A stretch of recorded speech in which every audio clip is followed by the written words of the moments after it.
Yo, what's up, guys? Welcome back to another installment of the GameState podcast. Yo, guys, we always forget to say this during the podcast, but please go like and subscribe to the channel. It helps us out a lot. And also go follow us on Spotify. The links will be in the description. Today, we've got Wrecked and Tuneablepower with me, as always. We got a lot to talk about. One thing we're going to do is, well, I'm Chickeneck, and last week, these guys talked a little bit about themselves, because you guys didn't ever get to know us. We never did that before. And I wasn't here last week. Boo.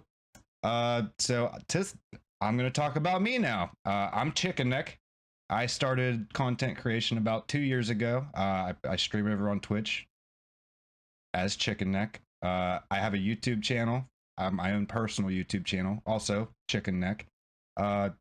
I'm kind of a variety guy. I play a lot of different games. I'm not really niched down to one game. Grew up being a big fan of fighting games, Mario games too. I tend to, speed run those a little bit here and there, certain games. I'm actually learning how to speed run Super Mario 64 right now. I'm trying to do that 16-star run. But yeah, that's a little bit about me and then my background. Let's get started, guys. Let's go. Can't believe you're using the 64 and learning. I got you for now. Yeah. Oh, God. Dude, I do it all. I play it all the time. Actually, I was playing it yesterday for a little bit before I got online and played Diablo.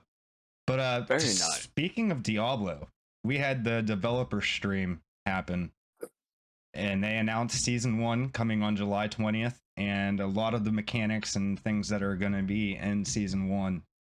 We have to talk about this. This is big stuff. Plus, we got a patch that day too. It was really just bug fixes. It wasn't really anything huge. They also had a bit of a blunder yesterday. I kind of funny, but we'll talk about that as well. We got new Switch 2 hardware leaks. Apparently, a company has a dev kit. We'll talk about that. Microsoft put out a statement saying they believe the PS5 Slim is coming. We got a game that is trending right now on YouTube with a bunch of creators and on Twitch called Only Up, a very hard game that people are playing right now.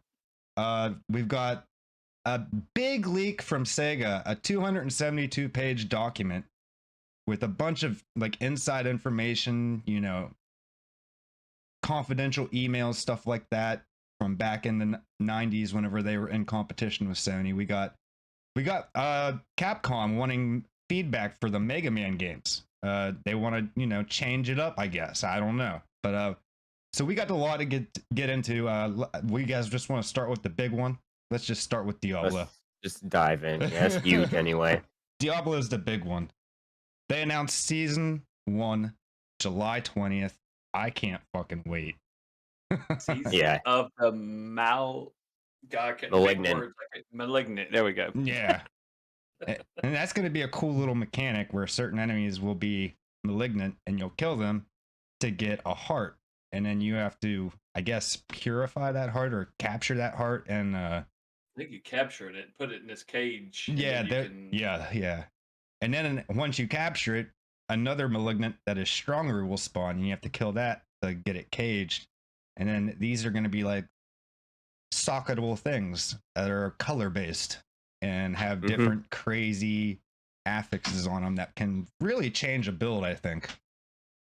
From what they said in the conference, or the stream, again, they'll have the compatibility to be almost as strong as a legendary item within a legendary item. So you could basically be stacking extreme levels of power on your build. They said these are game-changing items at this point. Yeah. What that results in, we'll have to see. Yeah, they said they were super powerful. Super powerful. It'll be interesting to see what that's all about. They went in depth about the renown system, about what we get to keep, what we don't get to keep. So pretty much there's a to-do list. If you're going to be playing season 1, you got a to-do list to get done before July 20th. And it's pretty simple. Yeah. A lot of really, really big things came out of that. Again, like with the release of it, it'll be patched in early. So you'll get the patch as of July 18th, but most of it won't be playable for the actual seasonal release until the 20th. However, they will be adding the legendaries and uniques Yeah. the 2 days prior before your characters become eternal. That's it. Again, you'll have to play them on the eternal realm from that point forward if you have a character already started. And then when the 20th begins, you can start your new seasonal character. And if you've already completed the campaign in your pre-seasonal run, you can skip the campaign right off the go. You don't have to do it again and start the new seasonal content that comes out. So Yep. Whole good new. news for those that might want to not do that all over again. Yeah. Whole new story content coming. Whole new bosses. It's huge. And there, you can really just skip the campaign. That's also one of the things they advise that you finish before season 1. Finish your campaign, find all your statues of Lilith, and uncover as much as the map as possible. Because at the beginning of season 1, you'll want to load up whatever characters you have stuff on the map uncovered with in progress, and load them up one by one. And it's account wide. So anything you have on, say, your sorcerer, say you have almost 90% of the map and all your statues of Lilith, you'll load that sorcerer up. And then when you go to start your season 1 character, that all comes with you. The mechanics that are kind of being thrown in, that will be something that is going to be across the entire map. It won't be like Hell Tides where it's a specific section or where you go to like one area to fight a world boss. You can run into the malignants basically anywhere on the map, but they did detail that there will be specific tunnels that you can go into to specifically find malignant characters or enemies, I should say. So you can go ahead and try to aim for them there and get better levels of these hearts. And just based off some of the stuff that they did show, like again, like one of the affixes that can come off this is like critical strikes electrically charge the enemy for 2.5 to like 3 or whatever this might update to be more damage, causing lightning between them and other enemy types. Like again, so if you're playing a lightning sorcerer, that could be something that greatly becomes empowered with lightning skills. Or if you're playing the druid and you're using the lightning skills, that would be something detrimental to your build. Makes your build way more powerful. I have a feeling we're gonna see some new builds come out of this. For sure. Oh, for sure. And some of these tunnels, like whenever you get to the end of the tunnel, they literally give you a choice of the 3 colors. And there's actually 4 colors, with the 1 being the strongest. But you actually get a choice of the 3 colors of what kind of malignant you want to fight, which is kind of cool. So you can kind of target farm.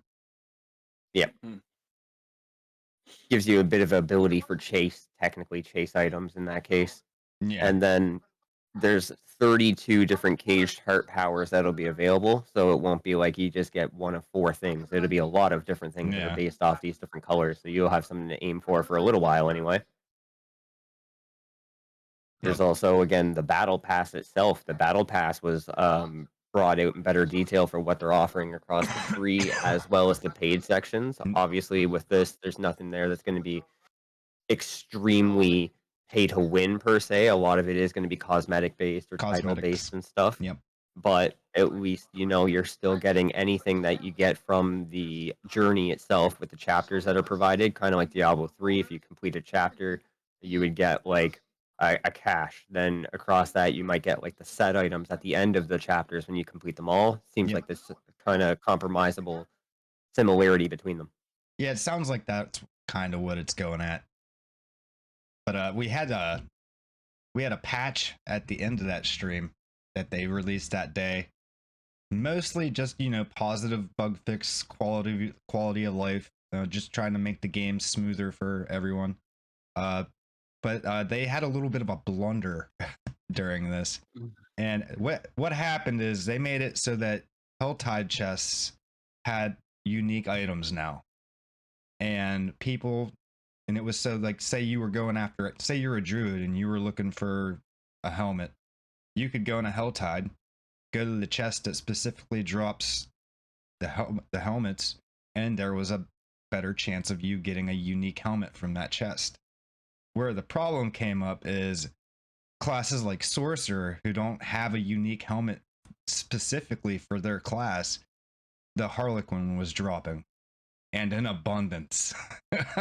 So what Blizzard had to do is they had to take the unique items out of the game to put in a hotfix that I do believe dropped some point today. I think it's already fixed. But that's crazy. Wow. We went from like a week ago having everybody be like, these are impossible odds. You have a better chance of winning the lottery, to being like, well, time to go get my helmet. Yeah. Twitter was just full of it. It was just all over Twitter. Like streamers and, people putting up pictures of them having the Harlequin, the helmet. Is just like, wow. You blundered there, Blizzard, but a lot of people got that helmet they wanted, so. I mean, for the sake of what it is, I actually kind of think that's fine. There's only 13 days that you're really going to be able to use it effectively for the rest of the season. Yeah. So maybe it helps you kind of get your way up to level 100 if you haven't already. But come the 20th, again, you're right back to square one with the rest of us. So enjoy your time with it. We'll all be level 1 again come the 20th. Yay. Still. I would have liked to have gotten one myself when it was happening, nonetheless. I didn't know about it until I went to pull up Diablo last night, and there was a little message on the BattleNet thing that was just describing what they were doing, that the Uber uniques were taken out of the game temporarily for that reason. You gotta do what you Can't gotta imagine how fucking fast they were like, we have to fix this now. Yeah, they were calling people into work like, get down here. God. Shut it down. Shut it down. How could you let this happen? We also Rod Ferguson's in the back room with like a meter stick, like his teacher in school, like, get your asses in here, boys. Like, we got work. This needs fixed immediately. But they did confirm that there is no plans for a new class for Diablo 4 as of right now. So sorry about that, guys. But we did get a new character, a new class for Diablo Immortal, for any of you that play that. I can't remember what it was called. Do you remember, mate? It was called the Blood Knight. The Blood Knight. Castlevania character. It does. It very much looks like one, yes. Yeah. Like a Castlevania, like almost.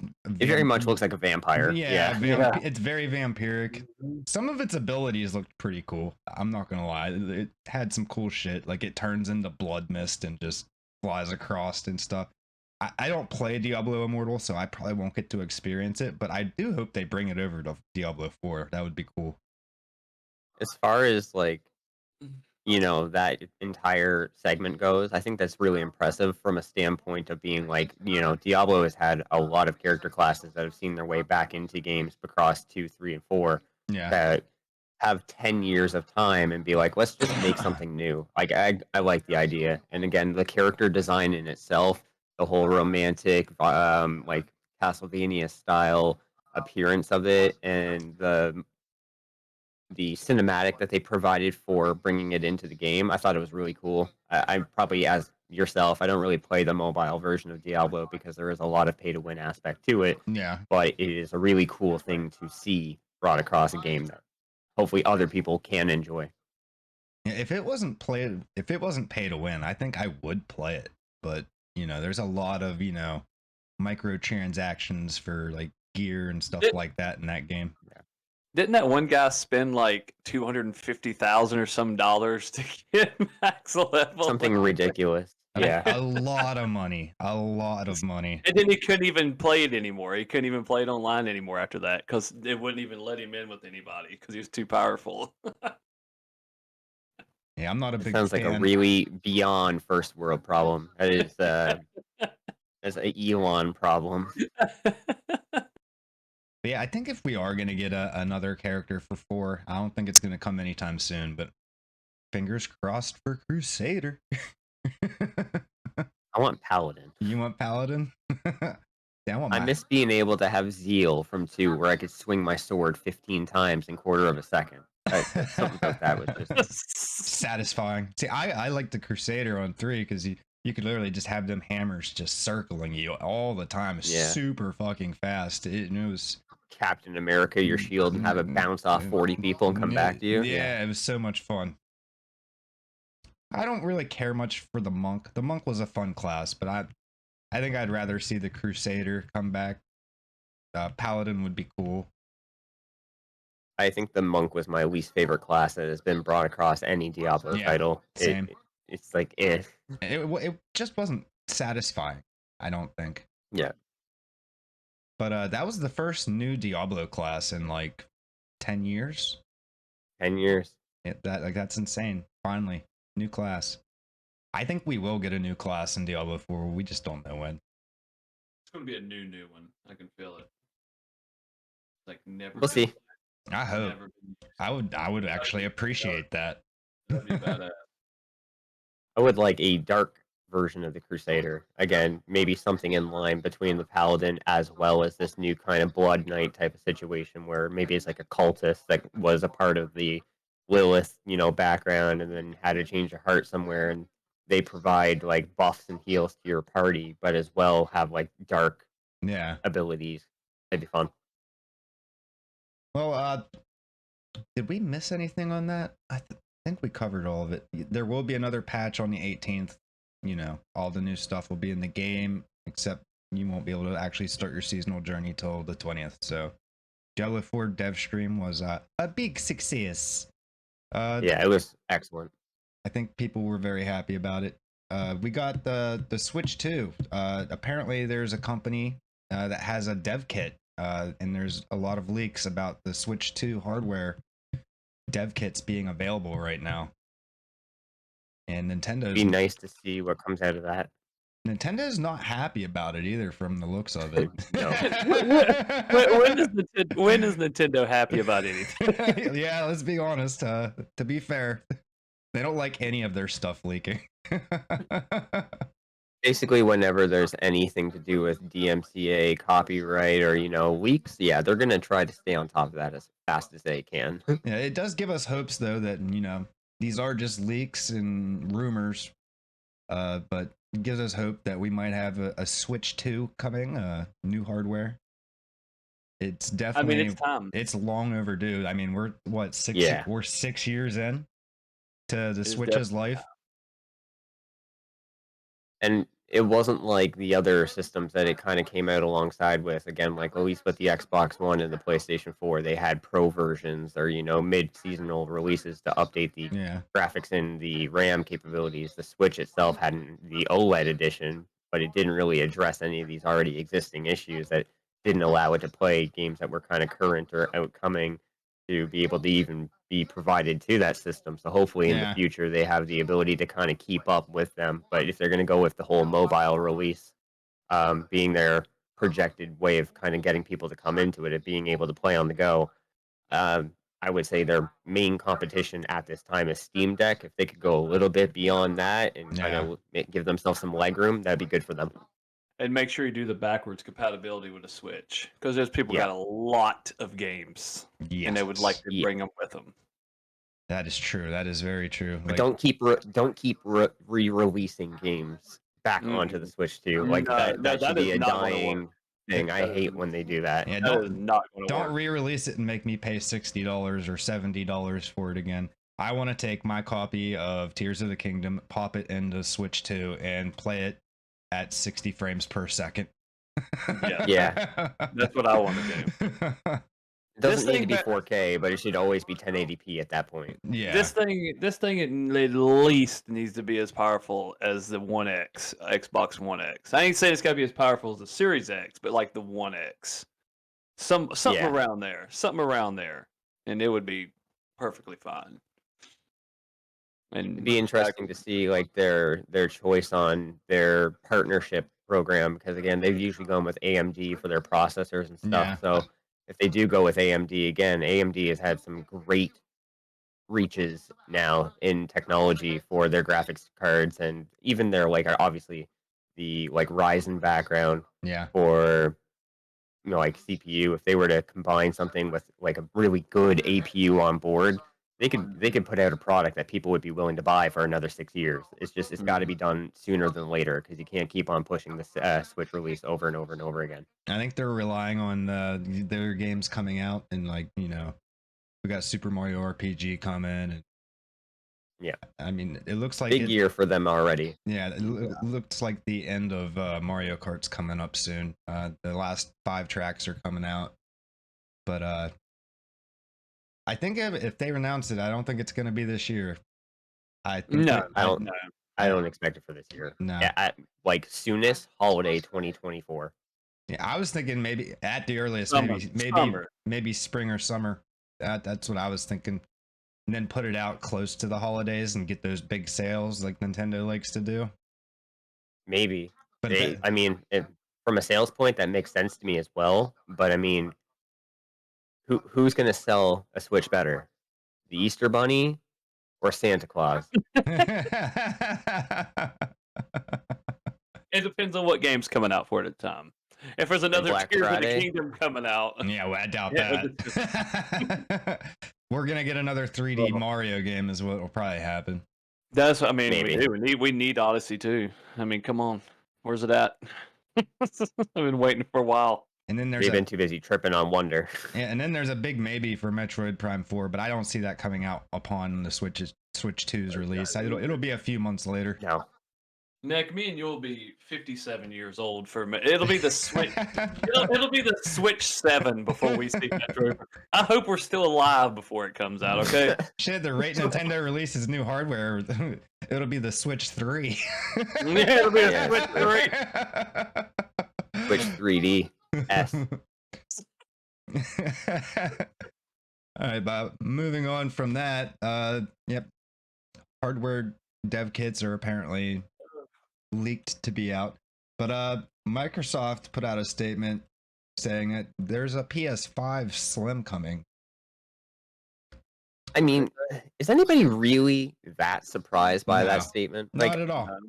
It was kind of expected. We're at that point, and people have been wanting a slimmer version of the PS5. It's a fucking gargantuan beast. Like it's huge. You can barely fit it in anybody's entertainment unit unless it's sideways, and then you gotta like change that little circle on the side of it. They're like as tall as my actual computer. Yeah, yeah. Literally the size of my PC right here. They're insanely big. I also hope it doesn't look potentially the same. I mean, if they're gonna go for that weird, like ovalish shape, I mean, okay, but it's so awkward to have in your existing entertainment unit. Everything you all have is like, again, a rectangle or is some sort of box shape. Then you got this giant oval router modem wannabe alien spaceship. It is definitely the ugliest console ever made. I think it tops in the top 2 ugliest ones ever made. But hey, it's a good console. It works. Yeah, I heard if they do bring it out, I heard it's going to go for the same price as like the normal PS5, the digital version. 400. Okay. Yeah, I heard it'll be. I mean that's not bad. I mean, if it's still got a disc drive and it's $100 less, it's going to boost the sales further. I mean, it's not like they're going to change any of the hardware itself. No. For the worst, at the very least. So I mean, like if they're going to change anything, maybe they throw in like a better incentive towards having like smaller, hard drive. And if that results in, maybe having to buy an external hard drive, so be it. Whatever. So be it. It's really not that hard. Yeah, I mean, people are going to buy the hard drive. Yeah, I mean, hopefully it comes in black. Every PlayStation console we've ever gotten, they come out with a Slim for. So I kind of expect this. Microsoft's not really, on the, something new here. They always do this. But that's the thing, right? Like the Xbox Series S and the Xbox Series X, they're like relatively smaller shaped as is. Especially the Series X. I find that one to be like a very like unique shape for a console as well, being the more like taller version of consoles. We've seen this change from being very large wide boxes to being vertically standing devices. But at least with the Series X, again, they have like the concave ventilated holes in the top, so everything's kind of being pushed from the top. Makes it a lot neater to put away and stuff. Hopefully PlayStation follows suit and chooses maybe not to just These companies are going to change the entire home entertainment desk situation. People are gonna they're gonna be designing them different here in the future because of Microsoft and Sony. I mean, you Yeah, have it's to like true. mine just sits right here. Only way I can put my Series X is like here or on top of the TV stand over there. Because I mean, it's just too tall for the shelves. They're just big units. I mean, it's smaller than the PS5, but it's still too tall to fit into my. It's still a chunky boy for what it is. Yeah, it's still a chunky boy. But yeah, so PS5 Slim, don't know when it's coming, but obviously it is going to happen at some point. But For sure. we got a new trend going on over on like with YouTube creators and Twitch streamers where a lot of people are playing this new game called Only Up. And our man Mate here has a video on his YouTube channel. Go check that out. So people are already speedrunning this game. There's a way to speedrun it in like 20 some seconds or some shit. 20 seconds? I don't Holy comprehend hell. that. Yeah. I did look into that. Again, there are rules against using that for like actual speed running. Yeah. You're not allowed to use that glitch, but people use that that glitch is fire. I can't believe that. It literally just launches you straight to the top. What? Yeah. I gotta watch this right now. I need to see this. But yeah, a lot So of people are playing this game, and I think you see more people playing it than you do speedrunning it. But if you've played Jump King, it's a challenging game like that where you got to climb to the very top of the map, and only this is in 3D, and you can grab walls and stuff, or ledges, I should say, and the jumping's a little wonky at times. A little? A little. Let's dial this back for a second. So that mantle that you're talking about, atrocious. You don't know if it's ever going to work or if it's not going to work. You'd be jumping off the side of a paper clip to go get onto the side of the gas canister that you're trying to land on, and you're like, and you just fall. no, you'll get back up sometimes, and then you're like climbing back up, and you're like, oh, perfect. And then there's like a difference between walk speed, run speed, and sprint speed. And sometimes you have to activate the walk speed over the normal run speed. Yeah. And you're like falling down. You're like, oh god, that's it. That's the run's over. And then you just manage by the hair of your head to clip the side of it and grab the side. Or then you go into the run mode by accident because you didn't realize it's still on.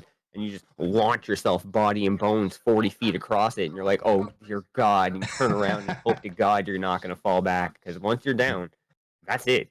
There's no handshake of God coming back to grab your ass back up. Nope. You're going so far down, so fast. It is infuriating. Just as punishing as Jump King, if not a little bit more, because I watched you fall the other night, and I was like, oh, he's done. He ain't gone. My poor keyboard took a beating. I want to play it, but I know it's gonna fucking absolutely frustrate me to death. I'm gonna pass because it's mouse and keyboard. If it would have been controller, I would have gave it a chance. But mouse and keyboard, no, absolutely not. There's been like a bunch of controversy behind that game as well. Like it was on Steam and it was releasing fine and dandy, and then Steam pulled it for I don't know if it's one of two things. I think it had either to do with AI generated art that didn't have the copyright approved, or if it had to do with NFTs that are apparently a part of this game. I don't know how because I've never run across anything that was kind of related to it, but I know it did have some controversy. So if you guys are able to get it on Steam, pick it up while you can, because you never know when a game's going to get pulled for something silly. Yeah, all the footage I've seen of it, I didn't see anything that was outstandingly copyright or anything related. As far as I could tell, like an they NFT. just bought the entire Unreal Engine 5 store and used every single asset that was in it. Because I've seen every single thing that is humanly possible to jump across in this game for no reason either. Yeah, I noticed there's a lot of random weird stuff that you're jumping to. Weird sections of pipes that lead to an elevator that leads to you jumping on just floating doors to All right, Rect, you got this is what you are striving for. 19 minutes and 42 seconds glitchless run. 19 minutes and 42 seconds. That's still really fast. Buddy, You got it, Wrecked. I could feel it in your bones, man. it took me 40 minutes to get to the like 1/8 point and then fall from the very top. So I would say that it's gonna take a couple more runs before I get anywhere within 2.5 hours. Never mind 20 minutes. 19 minutes. Jesus, man. That even glitchless. That's fast. That is, yeah. Jeez. But yeah, that's a trending game. Go pick it up on Steam, guys. Make a YouTube video out of it. Mate did. Go check it out. I did. It's a good video. His video is pretty good. Good. I watched it. Good. But he gets frustrated, just to let you know. Yeah. And you will too. But I think I had a good cry somewhere in the middle. just gotta let it out.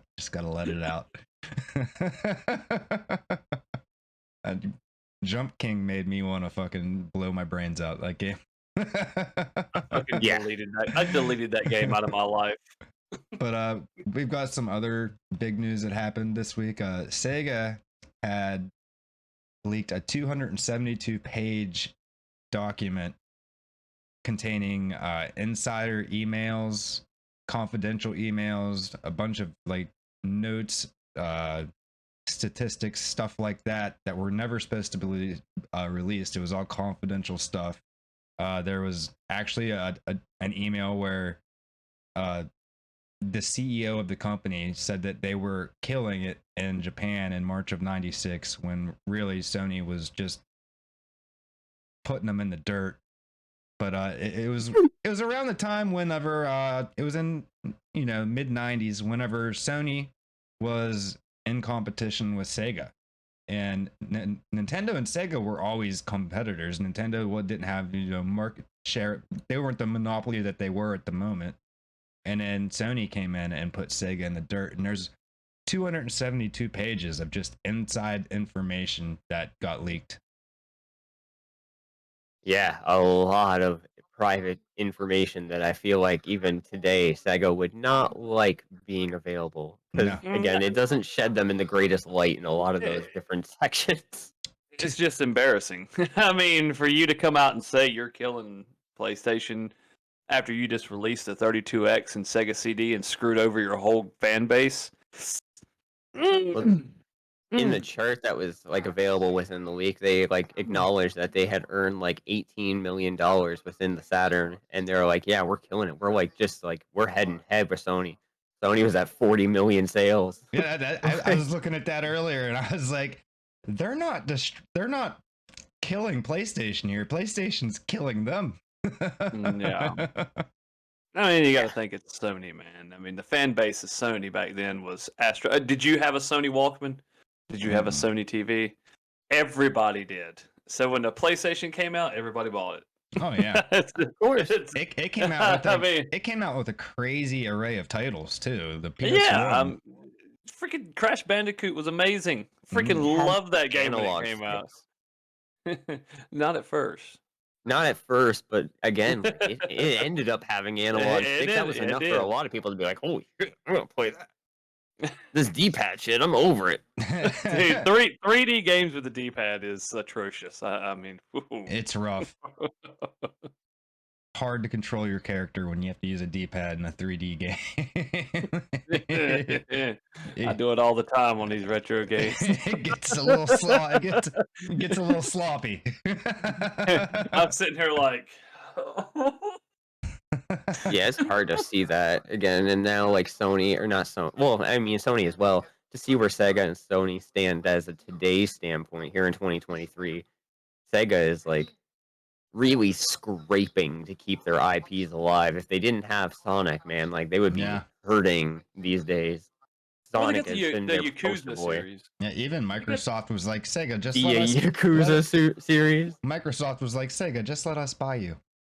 I don't know why they didn't just sell to Microsoft. I mean, I think it would be beneficial to both of them.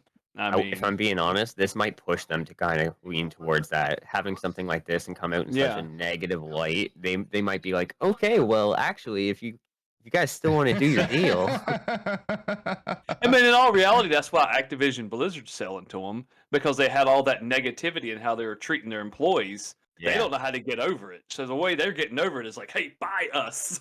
we'll be Microsoft now, and all the bad water will go away. I mean that's obvious. No more bad juju. Microsoft bought Yeah. us. Everything's Yeah. cool now. We're not Activision Blizzard no more. We are Microsoft, okay? We didn't make the mistakes. That was the old us. It's the new year, new me. Now we're Microsoft. Yeah, we're Microsoft now. Yeah, that was a big leak. That was crazy. 272 pages. That's a lot. I'm gonna read every one of them. I'm gonna go read them. I want to see what's in there. I do. I'm curious as a retro gamer what was in these things. So I watched a few videos about it. I think Spawnwave talked about it on his channel, and then I went and read an article about it on Gamer Rant, and yeah, 272 pages. Inside emails, like confidential emails, private conversations that Ooh. Yeah. Numbers being. Hopefully you didn't see anything that make you look bad from years and years and years ago. Yeah. Could you imagine one of those from Nintendo leaking? Oh my god! Back in the NES, SNES days, how shady they were. Oh god! Nintendo would have that fucking taken down somehow so quick. Nintendo would be sending assassins to find them very fast. Samurai warriors will assassinate you if you read this. But moving on from the Sega news, which is kind of crazy. Capcom is trying to do something new with Mega Man, and they're looking for feedback to maybe change up the spice. Add a little bit of new spice might make it nice, but I'm a firm believer in stick with what you got. Mega Man's always been successful in my eyes. I got one idea. Make it a straight up Metrovania, dude. Straight up like Metroid, where you just start with nothing and then you got the same map. Make it a Metroid-like, dude. Make Mega Man like Metroid, or that would be dope. Or instead of either that or give us another 3D Mega Man. Yeah, or 3D Mega Man.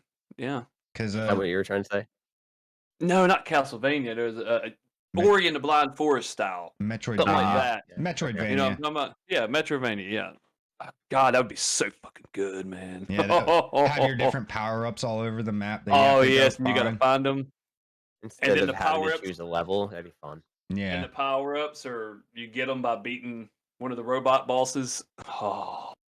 Yeah, that would be good. I think the biggest reason I can see them asking for more like direction on where to go with the series, and I made this mention before, is that again, obviously sales are going to have a huge play on it, but I think that again, introducing a younger audience to the Mega Man series would be good for them, considering again, a lot of the people that have been playing Mega Man for years are going to be the same kind of demographic as ourselves, older, 25 to 40, 45, whatever your age group might be. But again, older generations that have been playing these series for a long time and have, enjoyed what it is for a long time. I think bringing in, whether it be like a new character that's a bit more playful, or, maybe a less serious kind of storyline to it, would be good for it, in the sense that you take a look at like Super Mario Wonder. Obviously, Wonder is still Mario at heart, but again, it's like this very cartoony, playful.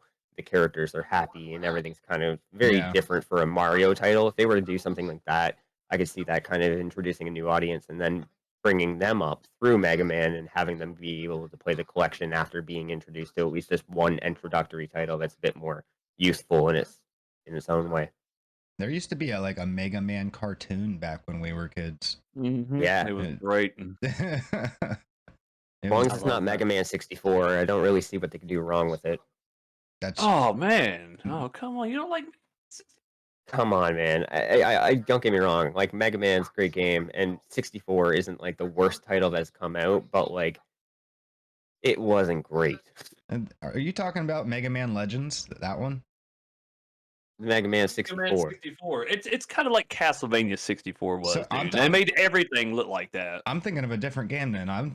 Because there was a Legends 1 and a Legends 2, wasn't there? Yeah, they were supposed to be making a Legends 3, and then they canceled it. Yeah, a 3D Legends style game with more modern day graphics, even if it's cell shaded and shit. I think that would be cool. You do an open world Mega Man.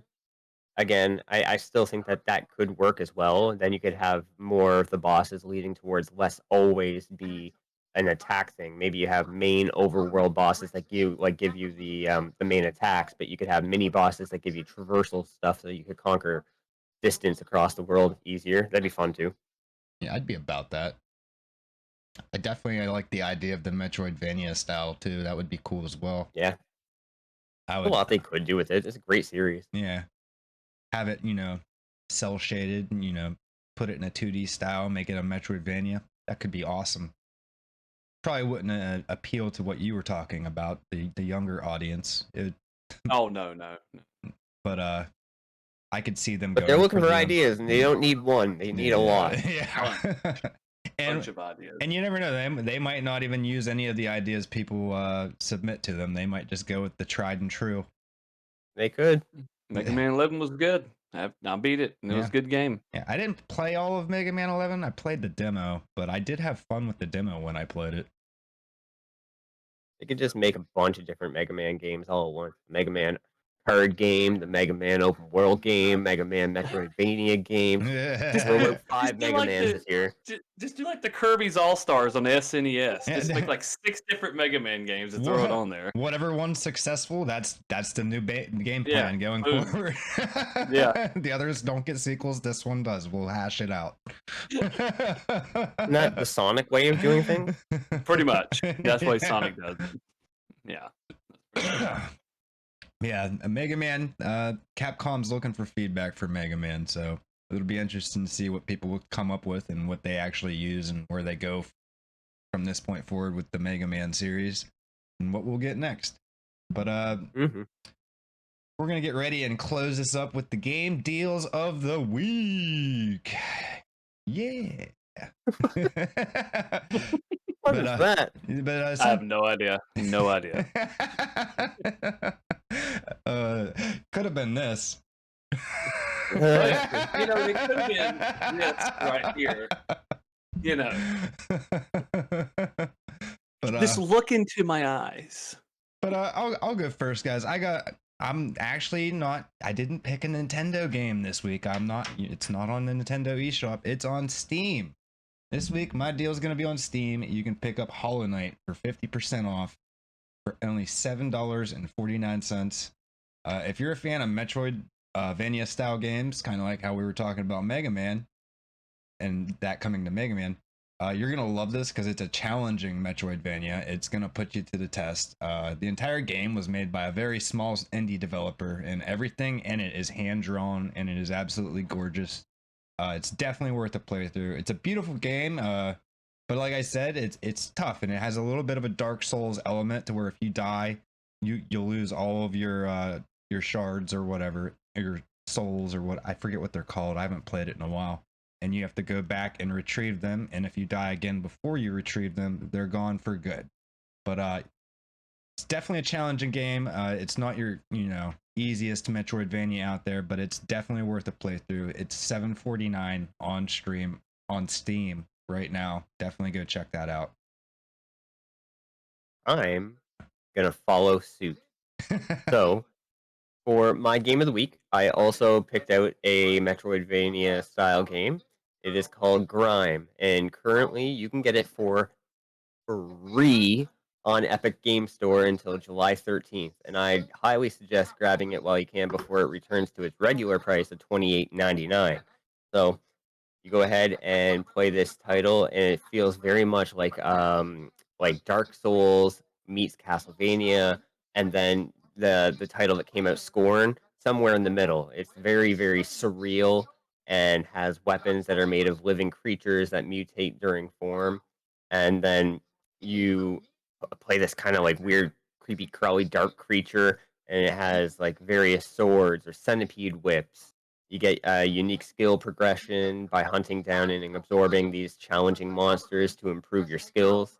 So as you beat bosses, you absorb them, garner the skill that they may have had during the fight, and then you use it to implement your own, build later on through the title. You get dozens of different kinds of creatures that are like 3 times your size, and bosses that'll truly test your mental capacity as you move through the dark, rotting world that they roam. Difficulty is high on this one, guys. Check it out, though.